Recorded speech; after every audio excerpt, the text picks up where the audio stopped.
Per 128.000 studenti vicentini, l'ultima campanella di oggi ha sancito la fine delle lezioni dell'anno scolastico.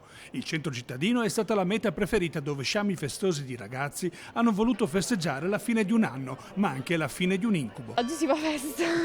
Come? Si ricomincia a uscire, dai, dopo un anno veramente difficile e stressante iniziamo. È finita la scuola. È finita la scuola finalmente. Che anno è stato? È molto difficile e complicato. La fine di che cosa? Della scuola di un anno travagliato. Fare un giorno in presenza, un giorno a didattica a distanza è stato un po' confusionario, quindi un po' pesantino. Per 112.000 studenti degli istituti statali e 16.000 di quelli paritari, ora è il momento di festeggiare aspettando lunedì per la fine del coprifuoco, ma la testa è già rivolta alle vacanze. Non c'è più il coprifuoco. C'è voglia di fare fino a mattina un po' di festa? Sì.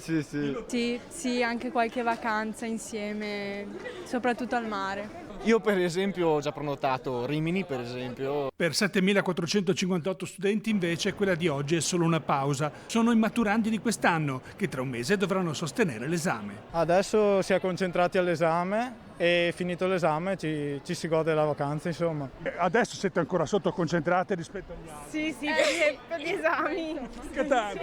Mica tanto, Sì, dai, più o meno.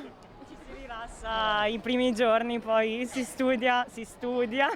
Troviamo anche un insegnante a festeggiare con i propri studenti. Sicuramente aver fatto gli ultimi mesi in presenza è stata la cosa migliore. Anche lei pensa alle vacanze adesso, alla fine o altro da fare? Magari tra un'ora abbiamo scrutini, quindi e la maturità.